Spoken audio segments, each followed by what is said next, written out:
Hi, I'm Max Walker&Williams, and today we are going to be having a look at smart contracts, what they are and how potentially you could run a business or start a business or make money from smart contracts. There are a lot of opportunities in the cryptographic industry, so if you're young or old and you're looking to make a career change, start a business, it's a fantastic time to be alive because the tech is so new that you can learn even just a small bit of a niche of crypto industry and you can make a really, really successful, massive business.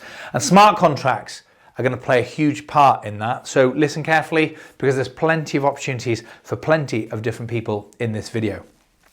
As always, thank you ever so much for watching. I really, really appreciate it. If you haven't already, please give this video a like. Comment below if you have any questions or any feedback or anything else you'd like me to cover. It can be property, investment, cryptocurrency, whatever, and I'll have a look at it for you. And if you have any feedback, by all means. If you haven't already, I keep going on about it, you have to get over to Twitter. Join Twitter today, thank me later. There's loads of cool stuff happening on there. Elon Musk hopefully is about to buy Twitter. I think that's a good thing for Twitter. He's promised to get rid of a lot of the bots and all that sort of stuff. So even if you're not really interested in Twitter per se, then by all means jump over there, sign up an account, follow @Walker&Williams, and then just keep up to date with what's going on. And there's a lot of opportunities on there too if you want to have your fingers on the pulse and know what's going on at any given time. Okay, with that said, let's just jump straight into this video. So developed by Nick Sabozo. So, sorry, I'm going to say the left-hand side of this orange line is the history, sort of kind of like what is a smart contract, the history of smart contracts. This is kind of the what, and this is the kind of how they're applied, what they're useful for. So the first half is going to be history, bit of history, and what they are. And then this half is a bit more fun, and it's going to be how they can be implemented and how you can create a very successful business from smart contracts or using smart contracts. So, developed by Nick Sabozo in 1994, and he described them as a piece of software that stores rules for negotiating the terms of a contract that automatically verifies the contract, then executes the terms. So it's a little bit confusing, but I'll come back to it in a second and explain exactly what he means. No, in fact, I'll do that right now. So what did Nick mean? So basically, if you think of a smart contract, try not to think of a piece of paper like a contract. When you think of contracts traditionally, you probably think of like a contract of employment or a tenancy agreement or anything like that, and it's just a piece of paper with 30 pages you never read. You look at the cover, yeah, they got my name right and the date, and then you sign the back. That is a contract. Yeah, it is one of those, except a smart contract. Think of it more of like a piece of software, a very short piece of software, a code that can tell a computer how to behave. And the contract is the terms that you put in this piece of software, telling the computer how to behave. And I'll give you loads of examples so you're going to understand it easy peasy by the end of this video, I promise. So interesting to know. So Bitcoin, of course, was the first generation of cryptocurrencies, of crypto projects, cryptographic technology. And the problem with Bitcoin was that one, it's very slow. Two, it's killing the planet with the electricity consumption. But mainly it's very slow. I mean, there's loads of problems with Bitcoin. It was a way ahead of anything else before it. But now in retrospect, looking back, it is old tech. It's 11, 12 years old. Loads of problems with it. It doesn't reach absolute finality, meaning that it's not 100% proof. It's very, very slow and so on and so forth. I've been over this a million times. So if you're new to the channel, maybe check out some of my other videos and come back. And then Ethereum was deemed to be like generation 2, so the second generation of blockchain, of cryptographic tech, in that it didn't just transact value, so it didn't just move money from A to B, but actually it enabled smart contracts. And that meant that it wasn't just a transactional platform with just transferring money from place A to place B, but actually you can enable smart contracts. So Ethereum was the first, not the first, but the first major blockchain to enable smart contracts. According to the author Mary Lassity, a book I'm reading right now, in January 2020, there were circa 1 million smart contracts live or running on the Ethereum network. In 2021, I've checked, and if you look at Twitter, at HAGAETC, Haga, etc., between 2.7 million per month and 400,000 per month new smart contracts were introduced onto the network. So in January 2020, up until that point, the smart contracts running on the Ethereum network totaled 1 million. And then by 2021, just 1 year later, the average per month was between 2.7 million and 400,000 new contracts coming onto the network per month. Although the mean average per calendar month has dropped in 2022, other networks, the only thing I can think, because the technology is becoming more and more used, it's becoming more and more widespread, as more people come into the space, as more people create videos about it, and more people learn about the technology, they go away, they do a bit of homework, and they go, wow, this tech is undeniable, we need to be on this. And so we're only going to see growth go up. So why did the average mean monthly new number of smart contracts on the Ethereum network drop from the year into 2021 to 2022? The only thing I can think of is that other networks. There's a lot of other options. So anyone creating a smart contract on the XDC network is clearly not doing that on the Ethereum network. It is a zero-sum game, in that if you do something over here, you're not by definition doing it over there. Two main types of contract. So there's the deterministic and non-deterministic contracts. And basically, very top level, what they mean is you have a contract that will act on what it's been told and ones that don't. So you can literally have a smart contract on the blockchain or on the hash graph that is a contract between you and I. We both agree that we will do this. I will pay you X, you will work these hours Y, and we will do this for a time of 2 years. And part of this contract is you can give me a month's notice, but I have to give you 6 months notice. And if you achieve this, then you get a bonus, and so on and so forth. And that is recorded on the hash graph or on the blockchain, but the contract doesn't actually action anything, doesn't do anything, it just sits there, and that's non-deterministic. A deterministic contract, which also can be described as a DAO, and you'll see this more and more, is a decentralized autonomous organization. Slightly different thing, so let me explain.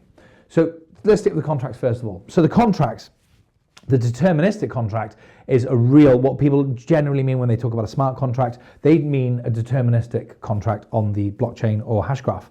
And what that is, it's a contract exactly like the paper one that we talked about before, a contract of employment or whatever, but the contract can actually do things, or the piece of software that you write, remember, that can tell a computer to do things based on what it's been told, based on the rules it's told. And that's called a if this, then this piece of code.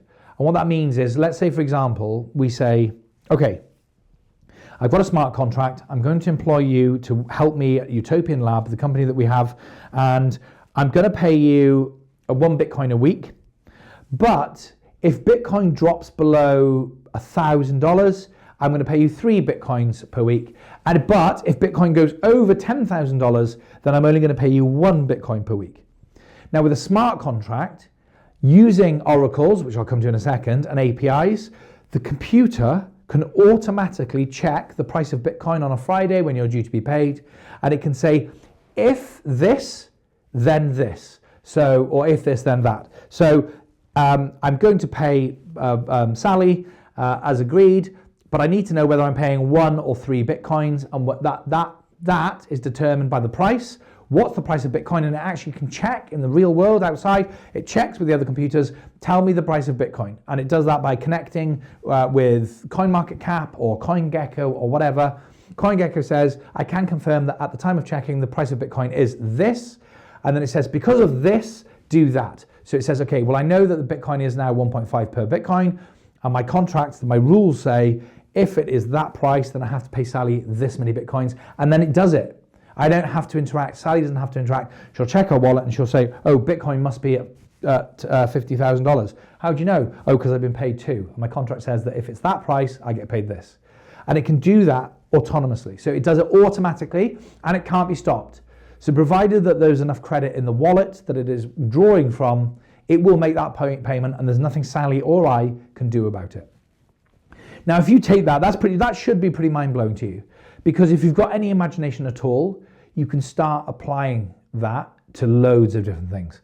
Imagine what else you can do, because there are computers, you may not know this, but there are computers or oracles. So an oracle is something in the real world that sends information to the internet or to the ether, to virtual, if you like, to digital. So a weather balloon. A weather balloon is recording the wind speed and the temperature and the pressure above your home, and it's sending that via Wi-Fi, via 4G, whatever. It's sending that information to a computer that is putting that information on the internet. I then have a computer that pulls the information from that computer and does something in the smart contract based on the information that the weather balloon is giving me. So I'm jumping ahead of myself, and we're going to get to there in a second. So that is what an oracle. An oracle is something that records information in the real world. It could be a football score, it could be the weather, it can be anything, temperature, it can be anything in the real world, the location of something. Autonomous vehicles, driving, they have oracles, they record the speed you're going and so on and so forth. They're recording real world information and putting it in the digital world. So that is what the two different types of contract, smart contract are. Okay, so what's a DAO? A DAO, decentralized autonomous organization. So if you take this concept and make it a bit bigger, with not too much more code, you can actually create a business that has no one in charge of it. So let's say, for example, we say, okay, we're going to create a charity that's going to outlast us. And it's going to say, let's say I want to donate 10% of all of my company's wealth, of all of my company's profit or income or whatever, to a certain charity or a different charity depending on certain external circumstances, forever, in perpetuity. So long after I'm dead, this continues. So what do? We say, okay, I don't have to trust a solicitor, I don't have to trust a human being to do this. We can say, okay, so with using APIs, my bank, Barclays or whoever it may be, Santander, whatever, Bank of America, I instruct the bank to pay 10% of that money over in cryptocurrency or with my crypto.com or whichever, over to this wallet, to this crypto wallet. And then whatever's in that crypto wallet, after every Friday, 10% of that cryptocurrency is paid over to Oxfam, to help the homeless, to whichever. And that happens forever in perpetuity, and nothing can change it. And then that charity can also take donations. So I create a website for this charity, and it says, if you would like to donate money to the Max Foundation, then all you have to do is send whatever you want in terms of Ethereum or HBAR or whatever it may be to this wallet or that wallet or whatever. And then I could write a rule that says any money that comes into those wallets, 10% is to go to this charity, 20% to that charity, and so on and so forth. And that's the rule forever. And then what the smart contract will do is it'll constantly check, any money in the wallet? No. Any money in the wallet? No. Any money in the wallet? No. Any money in the wallet? Yes. Well, if this, then that. So if money in the wallet, $10 has just come in, give $1 to this wallet, which is Oxfam's crypto wallet, one to that one, one to that one, one to that one, and one to that one. Or, even better yet, and this is where it gets really interesting, send one coin to this exchange and exchange it for USD, then send that USD to this bank account, and we've got fiat money coming out and landing in real fiat accounts all over the world by a smart contract, and I've been dead for 400 years. So you can start to create autonomous organizations, companies with no human being in charge, and the rules cannot be changed. They cannot be diverted from, it cannot be corrupted, you cannot outvote it, you can't sort of interpret the way I kind of meant what I said 400 years ago. And actually when Max said, I want to look after charity starts at home, so therefore my great-great-great-great-grandchild, who's a spoilt knob, wants to keep all the money for him or herself, and they kind of like misinterpret it. They get a fancy barrister to misinterpret what I meant, and then they keep all the money for themselves. No, there's none of that. This is automatic, even if they disagree with what I'm saying or what they believe I was saying at the time 400 years ago. The machine doesn't stop. It cannot be negotiated with. It does not stop. So it's immutable. So that's what this basically says. So it runs automatically based on the initial set of rules, can't be stopped or altered once started, equals immutable. So imagine a platform for NFT sales, and you say, okay, it's going to be for charity. No one person should be in charge of it. These are the rules. If somebody uploads an NFT to the website, then do this. Charge that. If one of those sells, 10% of the money goes to this wallet, which then gets dispersed to charities or whatever it may be. And you can start to create autonomous completely humanless organizations. It's going to be life-changing, I promise you. And you could set up a business that facilitates this for charities. Just one example of how you can cash in on the smart contract revolution. Okay, so that's kind of like what they are, how they work, the history. Hope that makes sense. Didn't want to go into too much detail and bore you. You know, I like to do the top line videos, and then later on I'll do a more detailed video. But this one's the first video on smart contracts, and it's just kind of like an intro video. Okay, so a couple of real world uses. What can we do, Max? What's the business ideas? Okay, Max, he has a business idea. What a guy. My version of a light bulb. Max, so let's say we're going to create a platform, much like GoFundMe or Crowdfunder or whatever. And you've got this website, but we're going to use smart contracts. So basically we write in the smart contract that Max must raise a minimum of $10,000. Okay, so that's rule number one. Max has got to do that within 28 days because we don't want people very kindly offering Max $1,000 only for Max to never hit a goal, and therefore that person have £1,000 tied up with Max's project that never goes live. So there's got to be an end date to it. There's got to be a long stop date, as we call it in legal. So Max must raise, rule number one, Max must raise minimum $10,000, okay? So if this, then what? And it's got to be done in 28 days, okay? Okay, so what happens if it doesn't happen in 28 days? Max offers one of his products in return or a percentage return. So what's in it for the people who are investing the money? Well, if you invest $1, you get a return, or $1,000 or whatever it may be, you get a return of 10%. Okay, so we're saying Max must raise a minimum $10,000. He must raise that money within 28%. Max is offering 10%. So, and then we write rules in saying, okay, but he doesn't have to pay any interest until the end of year one. Okay, so then another computer's counting down 365 days. And this is the wallet address that you enter, you want to get your interest paid to. But you don't have to pay that if Max repays you. So, you know, and you've got to write all these rules in. If money not raised in the time, then the money is returned.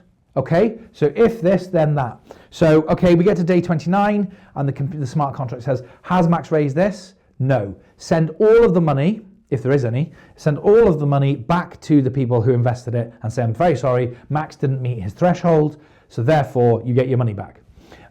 If the answer is yes, Max raised, and it's a minimum, so Max raised £100,000. His idea is fantastic and people believe in it. I'm going to start a YouTube channel and I'm going to get loads and loads of followers and I'm going to raise, I'm going to earn £5,000 a month from YouTube, and by earning that money from the YouTubes, you can invest in me, and with your money I'm going to go buy a camera, I'm going to buy some sound equipment and blah, blah, blah, blah, blah, and for doing that, I will return X money for you. Or there will be no return, but you'll own 1% of the channel. Or whatever. And we can write whatever rules we want in the smart contract. If money not raised in time, money is returned to investors. Okay, so that's one example of how smart contracts are going to be used. House for sale. This is going to be a massive one, and it ties really nicely into NFTs. If you're not familiar with a non-fungible token, I strongly suggest you go and watch my other video, link in the description below, about NFTs, what is an NFT, and how they're going to revolutionize the world in a whole different way over here. You must have heard of NFTs by now, but okay, if you haven't, no problem. It's time to catch up. Go and watch the other video, come back to this one. Okay, so this is what's going to happen in the future. Not my opinion. I think this is, well, it is my opinion, but I can't see why this wouldn't happen because the tech is undeniable. I am in property, as you know, so I'm well versed in how this whole world works. And believe me when I say it's a nightmare. If you have ever bought a property or sold a property in any country, I've never heard any different in any other country, you will know what a stressful time it is. In fact, I can't remember which organization, but somebody somewhere did a study and said the 3 most stressful things in your life are having a baby, getting married, and selling your house or moving house. So it's one of the most stressful things a human being can do. That is about to change. So what's going to happen next is when you buy a property in the UK, and I'm sure it's the same in America and Australia and all over the world, you need to know a couple of things. Number one, how much is owed on the property? Well, with APIs, which is the way computers talk to each other, I can actually draw that information from a bank account live without doing anything. So it's the way when you look on your app and you can see your mortgage balance, that's an API. The app is calling up off a database and saying, how much does he owe now? How much does he owe now? How much does he owe now? How much does she owe now? How much does she owe now? Show it on the screen. And when you click refresh, it's asking the computer to go and check and come back that the balance is still true. So you're going to want to know that the person you're buying it off is actually the person who owns it, and that's the deed in the UK. I don't know how it works in other countries because I've never bought a property in another country, but in the UK at least you have a deed. And on the deed, it says the name of the person who owns it, when they bought it, how much they paid for it. And this is all digitalized now at a place called the Land Registry. And it's where all the properties in the UK after 1970 were bought or sold. They're registered at the Land Registry. And you can go on and check and pay £3 and type in any property address in the UK, and it will tell you who owns it. And usually it'll tell you if there's a mortgage on it and how much the person paid for it. So, and that's for £3. Very useful information if you're trying to negotiate when you're buying a property. So if you took all of the information that you need as a buyer from a property, the mortgage balance, who owns it, blah, blah, blah, blah, blah, but not just the information a buyer would want, but also the information any reasonable owner would want. I want to know how much my mortgage balance is. I want to know that I definitely own the house that I bought, and so on and so forth. Now you take all of that and you create an NFT. You've now got all of that wonderful information from the house, the physical paperwork, you've got that, and it's on the hash graph. You wouldn't use the blockchain because it's undeniable, by the way, that Hedera hash graph, the smart contracts 2.0 are undeniable. Like it's not my opinion, there's no argument. The tech is absolutely fantastic. If you're going to do this, you're going to do it properly, do it on a Hedera hash graph, trust me.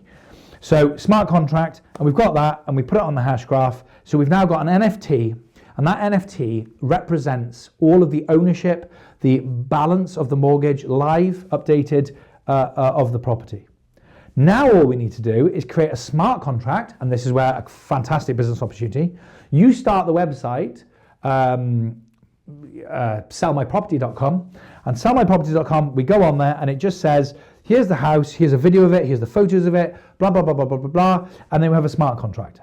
And the smart contract says, if you receive 10 Ethereum, 50 Bitcoin, whatever, or sterling, fiat, £100,000, $50,000, whatever it may be. If you get this, then send the NFT to the wallet address you received the money from. So if this, then that. So I walk into your home, you and I are both stood there, and I go, wow, yeah, it's really fantastic. I love it. Okay, so let me just check ownership and things. And I have the NFT, and I can see that the NFT is real. There's your photo on it, your driving license. So I can tell it's you. Yep, you're that person. I can tell that, yeah. And yep, so can you show me your photo? Yeah, that's your driving license. Yeah, and it's the same that's on here. Yeah, got that. Your mortgage balance is less than I'm paying you for it, so you're not in negative equity because that's important. Yep, got that. Okay. Now, we negotiate a price, and the smart contract says, if you receive money to this address, send the NFT with authentication or whatever. You can write any rules you want in, so it'll be safe, don't worry. But let's assume that I love the house and I think it's a good deal. I'm going to pay full ask. If I receive X, let's say $100,000, send NFT to wallet source. So I send $100,000 in HBAR, which will be 2 HBAR in the future, and at the same time, release funds. So you've got a smart contract with a wallet in the center connected to the smart contract, and it's the smart contract, the wallet has the NFT in it, which is the house and the deed and everything else, and the ownership, proof of ownership. And it's now got the money, and then it takes the money and it sends the money to the wallet that of the owner that the NFT is connected to, and it sends the NFT to the new owner. And it'll be that quick and seamless. At the moment, that process, if you're lucky, takes 4 weeks, and my guys are a finely tuned, well-oiled machine. My solicitors, they know me, they know what they're doing, blah, blah, blah, blah, blah. 4 weeks. And that's if the vendor is as switched on as I am, and it can take months. And I've actually lost deals purely for no other reason than the time it took at the solicitors. All of that is about to change. When I say about to, I don't mean in the next 10 minutes, but soon. Hopefully, because you're going to create the business. Place your bets. Imagine what this does for gambling, for betting. And by the way, place your bets in insurance. Gambling and insurance are basically the same thing. When you take out life insurance, you're betting your insurance company that you're not going to die. Or they're betting that you are going to die. Or is it it's the other way around. It's a gamble with a return and odds. Okay, so place your bets. Max bets 8-1 on the weather, a sporting event, etc. So I say, I bet you, Mr. Gambling Company, it's going to snow on Christmas Day in the UK in London. And you say, okay, well, the BBC Weather Centre, the BBC website has an API, which is the way, again, information is sent. And it's basically constantly sending out to the internet, or making available at least, the weather in London or in Scotland or in wherever, Liverpool. So the smart contract says, Is it Christmas Day? No. Is it Christmas Day? No. Is it Christmas Day? And it does that all year until it goes, is it midday on Christmas Day? Yes. If this, then that. So if it is that, which it is, what's the weather? And it goes to the BBC Weather Centre online and it says, is it snowing in London? And it's either snowing or it's not. And if it is, then it automatically releases funds from the betting account, from the mothership, the betting account, to this wallet. And I automatically get paid seamlessly, and it cannot be stopped, altered, cheated, affected. There's no more, oh, well, I wrote on the slip and I meant this or the other. No. It's done, and you know, without any human interference, you get paid. Or as a company, you win if it doesn't snow and you get paid. So Max bets on 8-1 on the weather, blah, blah, blah. Max is correct, pay this wallet. Max is wrong, pay this wallet. So I put in my bet, and it's held in a holding pool or whatever with the company, with your company, and then you've got my bet, and then I lose, so that goes to a wallet, and that wallet is your kind of spend. You can spend the money in that wallet, but this wallet's kind of the client account. Insurance is basically the same example, because insurance is gambling. I say to my insurance company, I will pay you £20 a month because I'm betting. Every month I bet them £20 that I'll die. And they say, right, well, we don't think you are going to die. So if you do die, we'll pay you £1 million. So they're going to give me 100,000 to 1. And I give them 10 quid every month. And every month, so far, thankfully, I've lost the bet. So I lose 20 quid every month. And one day I'll be right and they'll pay out. I won't see it because I'll be dead. Insurance, what's this thing I say? Oh yeah, so this is quite a cool one because my example is more like agriculture and stuff. Insurance is going to be revolutionized. And why is this important? Is it just tech for tech's sake? Well, think about it. Insurance fraud, arguing about different variations of policies, barristers and solicitors dragging things out in court saying, well, when my client wrote that line, he didn't mean that. She didn't say that. No. Once it's agreed and it's written, that is it. That is it. There is no interpretation. There is no legal. It's just done. So let's say, for example, I've got a cornfield, and in time, what will happen with this is that they'll become defined sort of like off-the-shelf codes for like corn in the southwest of England.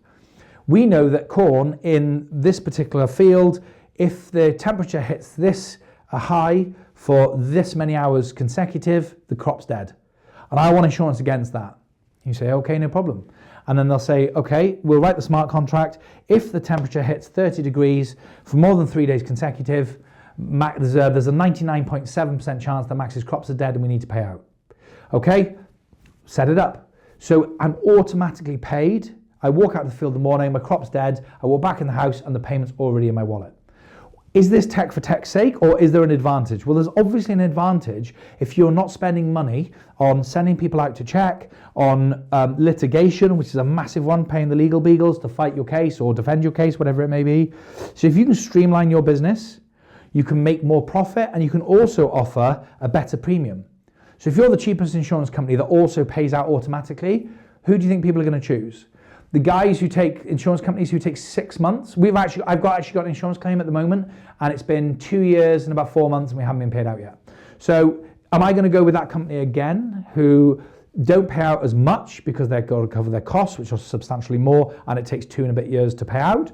Or am I going to go with the company that pays out as my corn is dying on the floor, and is cheaper because they don't have the overheads of the old school company? It's obvious. It's going to revolutionize the insurance company. I just hope they pass on some of the savings to us, the consumers. So that I kind of hope. Oh, one more thing to say about smart contracts, which is really, really cool, is that smart contracts can actually check themselves. So you can get smart contracts to run a kind of like test on themselves. So let's say, for example, I said to you, okay, I'm going to go into the lending business using smart contracts, and I'm going to say I will lend you 100,000 HBAR to buy something that I can as good as guess, because no one can see the future, will make money. What do you mean, Max? Okay, so let's say, for example, somebody says, I want to borrow 100,000 HBAR, and with that, I'm going to, with that money, with that 100,000 HBAR you lend me, Max, I'm going to buy Bitcoin and instantly pay you back. Well, unless you can demonstrate to the algorithm, to the computer, to the smart contract, to the software, that there is a margin in that, it won't approve the loan. And the reason it won't approve the loan, because this is an application you're doing online automatically, is because it knows if you buy, let me make it easier. Okay. Let's say, for example, you came and you said, I've got a new lending website for cryptocurrency. I lend cryptocurrency for interest. And you say, okay, I'd like to fill in an application. Okay, cool. How much would you like to borrow? I'd like to borrow 100,000 HBARs. Fantastic. The interest is 5% per day, for example, and you say, okay, what's the loan term? 1 day. Okay, that's fine, that's cool. Yeah, our minimum loan term is 1 day, 1 hour, 1 minute, whatever. What's it for? Well, my plan is I'm going to use the 100,000 HBAR to buy 100,000 HBAR. And then I'm going to use the profit from that to pay you back. The smart contract can actually run that as a theory, come back and say there's no way this person makes money. Because there's no way you can use 100,000 HBAR to buy 100,000 HBAR and pay us the 5% because you'll only have the HBAR that you started with. It doesn't make mathematical sense. The contract will automatically reject it. It doesn't work. So they will become almost self-learning, and I don't want to scare anyone because we've all seen Terminator, but they will become not self-aware, but certainly they can check whether they make sense. So you could actually run tests. So imagine if you were smart enough to start a company that created the software to help smart contracts check themselves. Wow. Everyone is coming to your door to say, we've got 100 million, 100 billion, trillion, quazillion insurance cover, and we're doing it via smart contract, and we just want you to make sure that it stacks up, that it makes sense. And then you run your software and it says, it says here that if the corn in August, if the temperature in August goes to 138 degrees for 3 days consecutive, you pay out. But it's impossible on planet Earth. The computer knows, the software I've written knows, that the maximum temperature that the Earth's ever been recorded on Earth is 100 degrees. The computer automatically knows that's a problem. Nope, can't happen. That is above what I've been told is an acceptable rule. Okay. We want, I want insurance for if it rains for 500 days consecutive, I get paid out. But the terms of this contract are only 365 days long. So when we get to the end of 365 days, the contract ends. It rescinds, it falls away. But the cover is for longer than the contract. So it's impossible. It doesn't make sense. It's a problem. It's a flag. And that is a really, really cool thing that smart contracts can actually run checks on themselves. I hope this has all made sense to you. If you have any questions, because there are a lot of rabbit holes that we can go down, and I'm trying to be very, very careful at this point for this video to stay away from them. I hope I've explained this in a way that makes sense, and I hope it helps you understand and think about the opportunities, the financial business opportunities that are available to people with the right mindset. As always, thanks ever so much for watching. I'll see you soon.